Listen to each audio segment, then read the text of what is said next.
ಗಾಂಜಾ ಮಾರಾಟ ವಿರೋಧಿಸಿ ಪೊಲೀಸರಿಗೆ ದೂರು ನೀಡಲು ತೆರಳಿದ್ದ ಅಜ್ಜಿಯ ತಲೆ ಮೇಲೆ ಕಲ್ಲು ಎತ್ತಿ ಹಾಕಿ ಮೊಮ್ಮಗನೇ ಹತ್ಯೆ ಮಾಡಿದ್ದು ಪೊಲೀಸರಿಂದ ಗುಂಡೇಟು ತಿಂದಿದ್ದಾನೆ. ಈ ಘಟನೆ ನಡೆದಿರುವುದು ಶಿವಮೊಗ್ಗದಲ್ಲಿ. ಕಿಶೋರ್ ಎಂಬಾತ ತನ್ನ ಅಜ್ಜಿ ಸುಶೀಲಮ್ಮನನ್ನ ಕೊಲೆಗೈದಿದ್ದಾನೆ. ಹುಡುಗರನ್ನ ಸೇರಿಸಿಕೊಂಡು ಗಾಂಜಾ ಪ್ಯಾಕೆಟ್ ಸಿದ್ಧಗೊಳಿಸುತ್ತಿದ್ದ ಕಿಶೋರನಿಗೆ ಅಜ್ಜಿ ನನ್ನ ಮನೆಯಲ್ಲಿ ಗಾಂಜಾ ಮಾರಾಟ ಬೇಡ ಎಂದು ಬೈದಿದ್ದಾಳೆ. ಇದರಿಂದ ಇಬ್ಬರ ನಡುವೆ ಜಗಳ ಆರಂಭವಾಗಿದೆ. ಈ ಹಿನ್ನೆಲೆ ಆರೋಪಿ ಬೈಕ್ನಿಂದ ಡಿಕ್ಕಿ ಹೊಡೆದು ಬೀಳಿಸಿ ಬಳಿಕ ರಸ್ತೆ ಪಕ್ಕದಲ್ಲಿದ್ದ ಕಲ್ಲನ್ನ ಅಜ್ಜಿಯ ತಲೆ ಮೇಲೆ ಎತ್ತಿ ಹಾಕಿದ್ದಾನೆ. ಇನ್ನು ಈ ಬಗ್ಗೆ ಮಾಹಿತಿ ಪಡೆದ ಪೊಲೀಸರು ಆರೋಪಿಯನ್ನ ಬಂಧಿಸಲು ಬಂದಾಗ ಈತ ಚಾಕುವಿನಿಂದ ಹಲ್ಲೆಗೆ ಮುಂದಾಗಿದ್ದಾನೆ. ಪೊಲೀಸರು ಆತ್ಮರಕ್ಷಣೆಗಾಗಿ ಗಾಳಿಯಲ್ಲಿ ಗುಂಡು ಹಾರಿಸಿ ಶರಣಾಗುವಂತೆ ಸೂಚಿಸಿದ್ರು.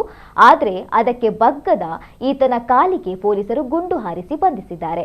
ಇನ್ನು ಆರೋಪಿ ಮತ್ತು ಗಾಯಗೊಂಡ ಸಿಬ್ಬಂದಿ ಗಣೇಶ್ ಎಂಬವರನ್ನ ಆಸ್ಪತ್ರೆಗೆ ದಾಖಲಿಸಲಾಗಿದೆ.